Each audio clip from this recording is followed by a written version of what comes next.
Okay, well, good Monday evening, New York Jet fans and NFL fans. It is September 12th, 2022, 5:29 in the evening, and we are about 25 and a half hours post Game 1 loss and misery. Um, Now, everybody who watched the game saw what happened. Everybody who saw the highlights or lowlights, depending on how you look at it, saw what happened. But I'd like to just give a fan perspective from somebody that attended the game and watched the game and basically got drenched and just took it all in. Um, so first and foremost, of course, yesterday opening day for the NFL. For most of the teams, Thursday night was actually Buffalo and the Rams, but yesterday was the the majority of all the teams. There's a sense of excitement for every team, whether you picked first in the draft or you picked, up in the 30s in the draft. Game one, everybody's 0 and 0. You have all this excitement. You've gone through your draft, you've gone through your camps, you've gone through your signings, your releases, your free agents, um, your preseason games, which we were 3 and 0 in, and you get to opening day. Opening day at home is even more of an experience because it's everything there. Usually, if they open on the road and they don't do well, on the road, then the next week the expectations may be a little lower. But opening day at home, this, the home opener, season opener, always has a little bit more kick to it. Um, especially since they didn't lose the week before, obviously. So I get to the stadium, and I was a little late than I wanted to. I got there about 10:30, and most of the unpremium lots, the non-premium club lots, were full. You had a lot of large uh, tailgates out there, um, and I don't want to just blow up anybody's spot, but they know who they are, and I usually tag them in my tweets. But a lot of large tailgates, you had a lot of mini tailgates, and you had a handful of Raven fans roaming. And you know what? You have to expect that. It's a 3 hour trip from Baltimore up here to New York through the Turnpike. So I expected that, especially opening day. Um, as you know, when you get up in the morning and we're packing up, there's clouds overhead and it's a little dreary. And I checked the weather. The weather app says a little rain in the morning, a little rain at noon, and then rain towards 4 o'clock. So all right, so bulk of the game may be dry. It drizzled the whole ride up. It drizzled as we entered the stadium, and it drizzled through pregame warm-ups, pregame stretches. It poured at one point prior, and still we sat there. And everybody is coming in, and it's opening day, and people haven't seen each other since last year, and possibly even longer. And you have this excitement, you have this anticipation of what it's going to be. A beautiful rendition of the national anthem, um, sung beautifully by a nice woman, and there was also portions where she stopped singing and the crowd sang, and that was great. The crowd was really into it. They wholeheartedly. Moment of silence for remembrance of the Queen, and a moment of silence for, of course, the September 11th terrorist attacks, which yesterday was 21 years. So a lot of emotions going on, and if anybody knows me, they know September 11th had a tremendous impact on my life, on my career, um, and other issues. So going to the game yesterday, was kind of a little bit of a speed bump, but I did it. I didn't want my fear to hold me back or my anxiety to hold me back. The Jets, get the ball first. First play from scrimmage is a 19-yard run by, I believe, Michael Carter. And listen, I picked this game for the Jets to lose. They never really beat the Ravens. Um, I thought they were 1-9. Somebody tweeted that they're 2-9 against them, or 2-10 against them. So I picked the Ravens to win in my head, but in my heart, I thought the Jets might have had a chance. As a Jet fan, you can't go into a game, or any fan go into a game without any type of positivity. Realistically, Baltimore is a better team. I mean, let's face it. But I thought maybe having Flacco back there with the experience that he has, the whole, you know, Hollywood. He's going against his former team. Probably the last team he's going to play for now is the Jets. He'll probably retire, 37, and he's going to go out there and win opening day.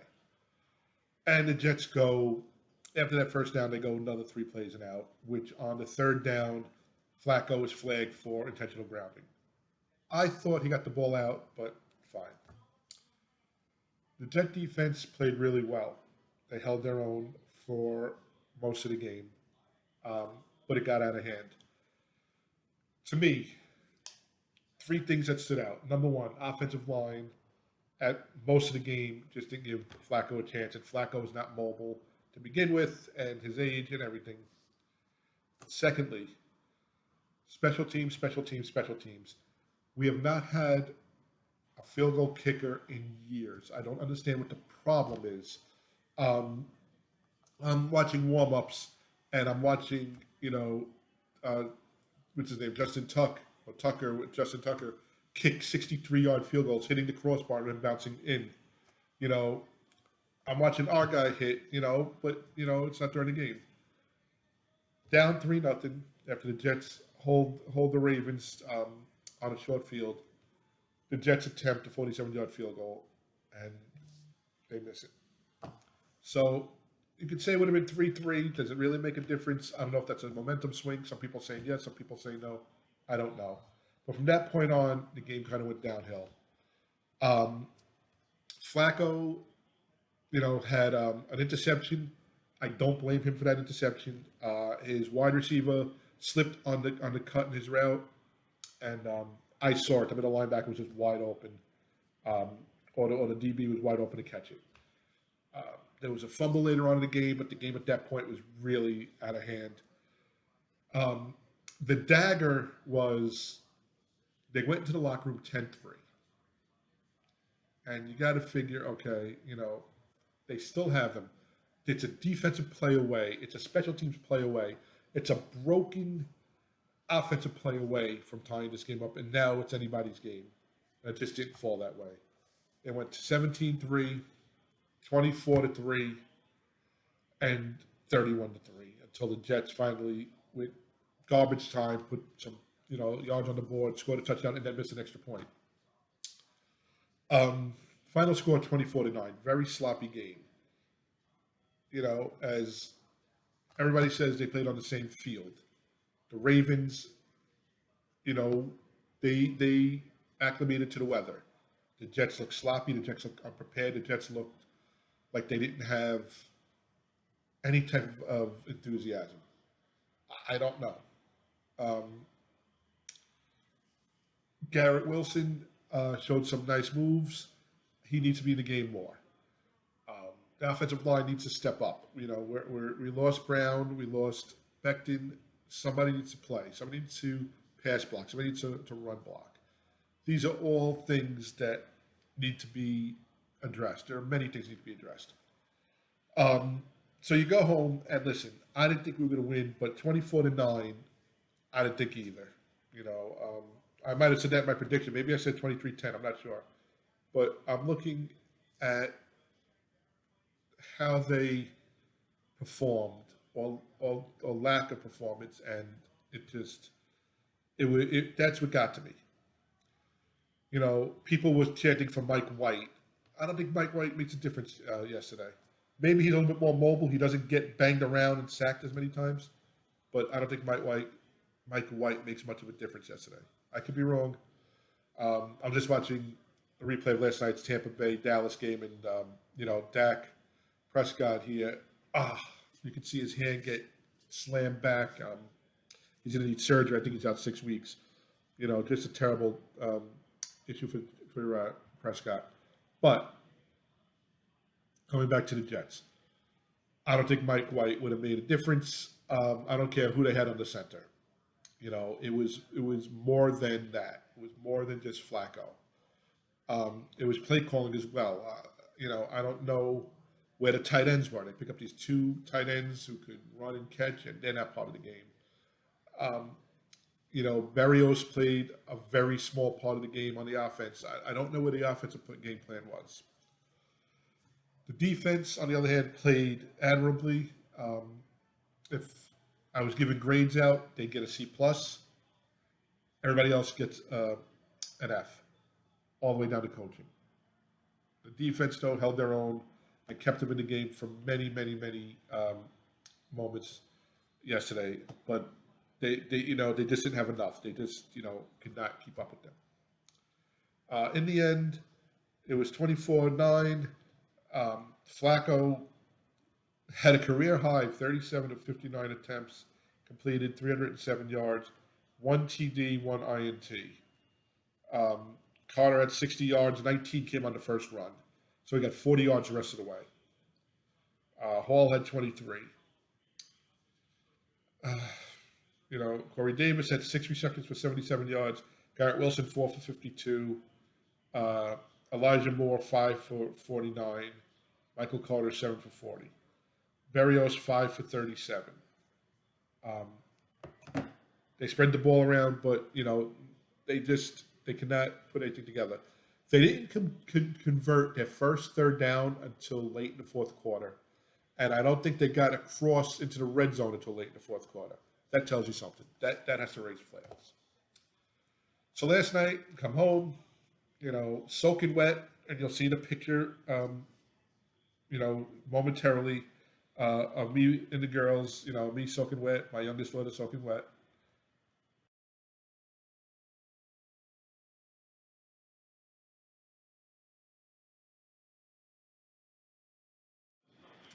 And, we're troopers. We come home, we beat tired, we have some dinner, get ready for school, get ready for work. We put on the late games.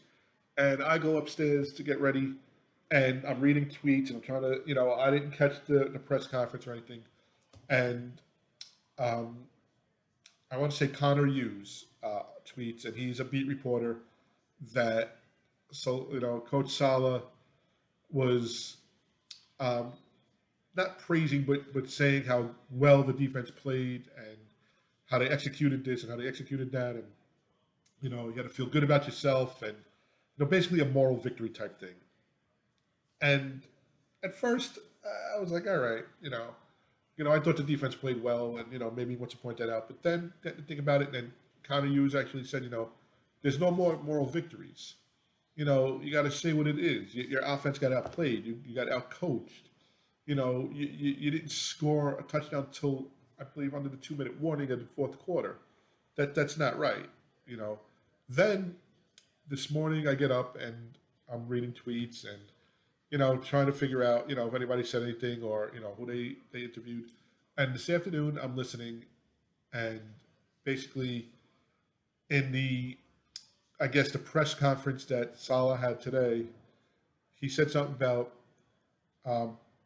keeping receipts, and if anybody, basically he said something about keeping receipts, and then he's going to cash them in later on.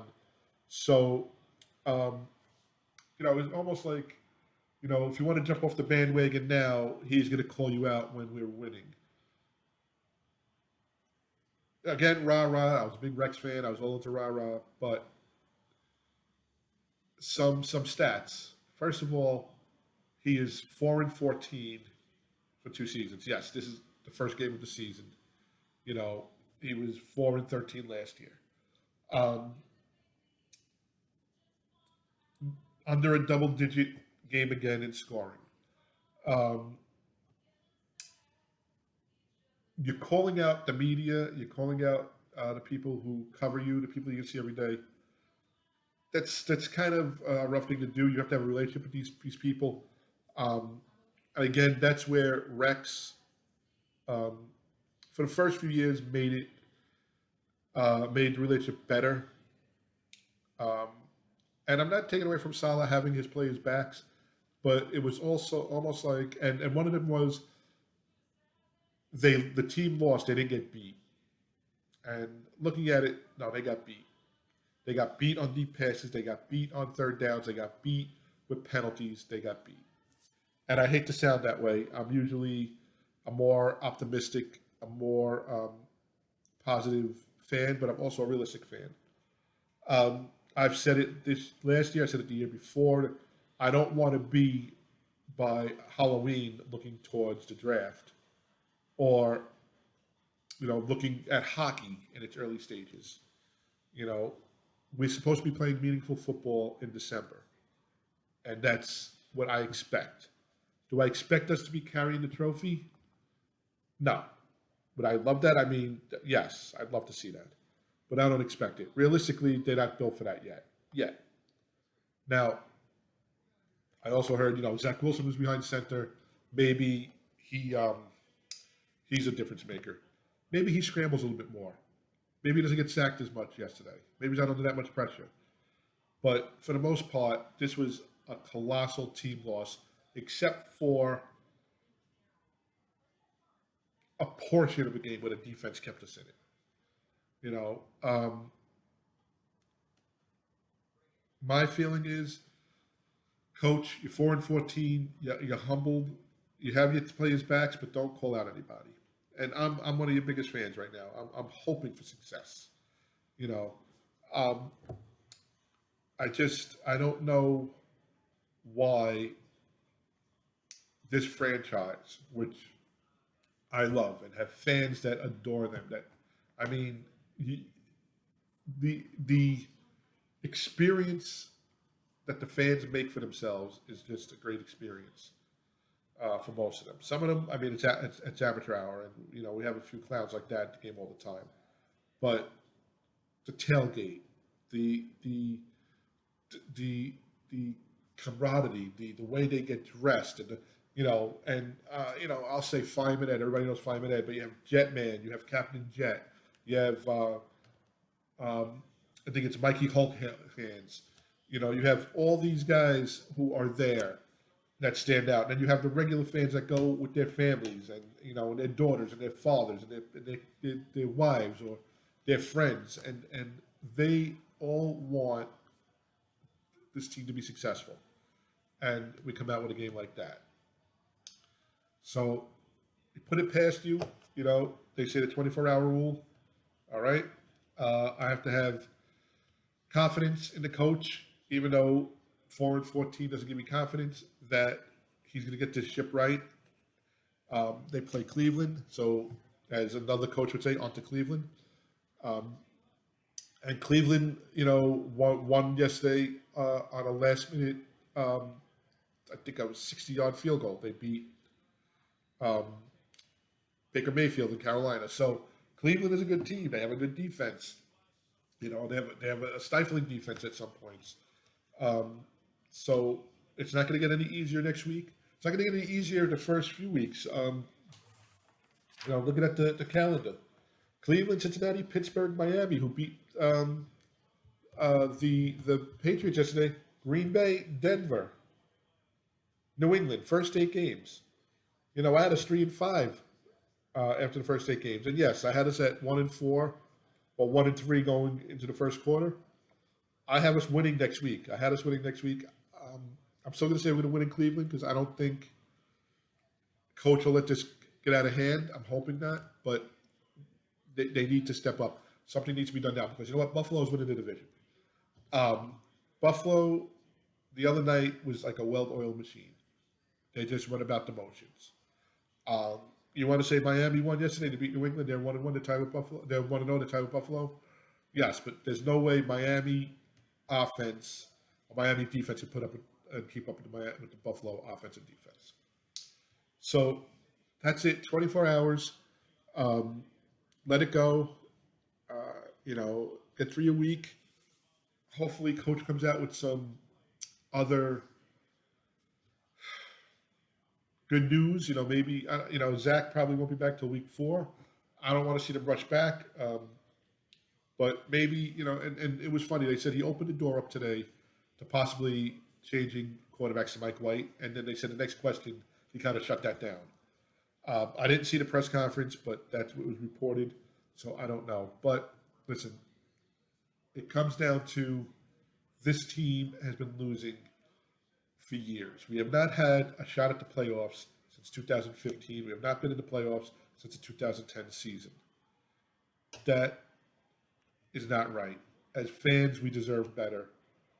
The franchise deserves better.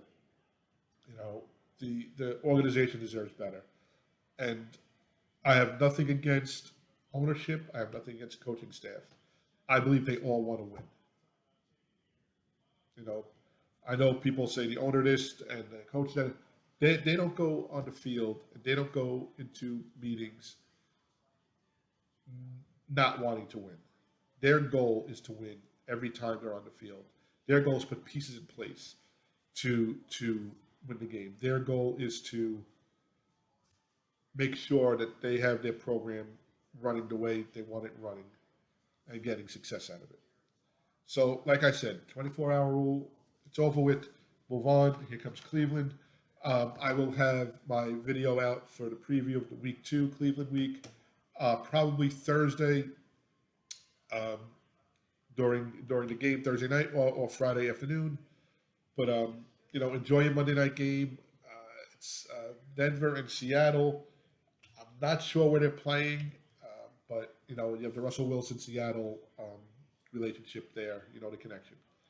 Have a great night. Have a great rest of your week. Be safe. Stay healthy. Have a blessed day, blessed week, blessed day, blessed week, however you say it. Remember to follow us on The Takeoff on YouTube. This is the channel, The Jets Takeoff. You can follow all our videos. Please subscribe and be alerted when the videos are uploaded and ready for viewing.